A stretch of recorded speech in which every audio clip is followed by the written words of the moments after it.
সুতি থানার ছাপঘাটিতে জনসভা মুখ্যমন্ত্রী মমতা বন্দ্যোপাধ্যায়ের উদ্বোধন ও শিলান্যাস কিছু সরকারি প্রকল্পের ধুলিয়ান পুরসভার ক্ষতিগ্রস্তদের সঙ্গেও দেখা করবেন মুখ্যমন্ত্রী মমতা বন্দ্যোপাধ্যায়।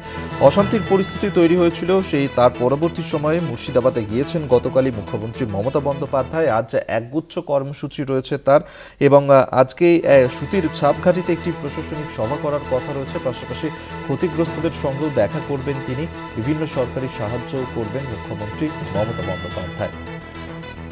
আমরা এই নিয়েই বিস্তারিত জানবো। কল্যাণ চন্দ্র আমাদের সঙ্গে টেলিফোনে রয়েছেন প্রতিনিধি। কল্যাণ, গতকালই মুখ্যমন্ত্রী তিনি পৌঁছে গিয়েছেন মুর্শিদাবাদে, 3 দিনের একাধিক কর্মসূচি থাকছে তার। আজকে কি কি কর্মসূচি রয়েছে মুখ্যমন্ত্রী মমতা বন্দ্যোপাধ্যায়?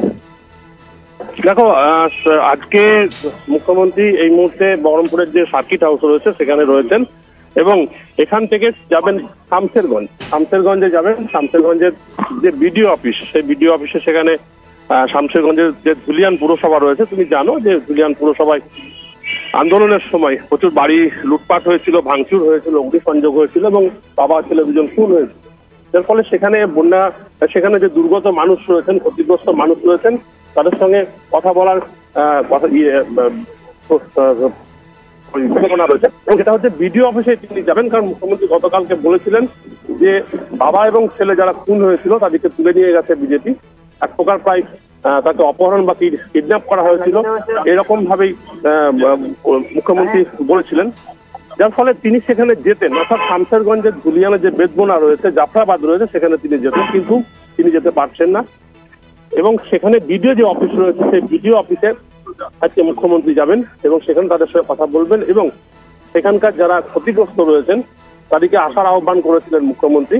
আজকে সেখানেই পৌঁছাবেন 12টা থেকে 12:30 নাগাদ। এরপরে সুতির যে ছাপঘাটি রয়েছে সেখানে একটি সভা রয়েছে, জনসভা রয়েছে, সেখানে একাধিক প্রকল্পের উদ্বোধন এবং শিলান্যাস করবেন মুখ্যমন্ত্রী। পাশাপাশি সেখান থেকে ঘোষণা করবেন যারা শামসেরগঞ্জের ক্ষতিগ্রস্ত লোকজন রয়েছেন তাদেরকে কি অনুদান দেওয়া হবে বা কি দেওয়া হবে সেটা ঘোষণা করবেন। যার ফলে শামসেরগঞ্জ তাকিয়ে রয়েছে মুখ্যমন্ত্রীর দিকে, এবং পাশাপাশি সুতি, শামসেরগঞ্জ থানার পাশে সুতি যে থানা রয়েছে সেখানে ছাপঘাটি এলাকাতেও যে জনসভা করবেন, সেখানেও প্রচুর মানুষ উপস্থিত হবেন।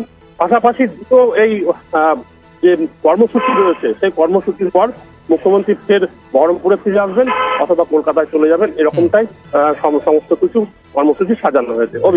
ধন্যবাদ তোমায় কল্যাণ চন্দ্র, আমাদের সঙ্গে টেলিফোনে ছিলেন প্রতিনিধি।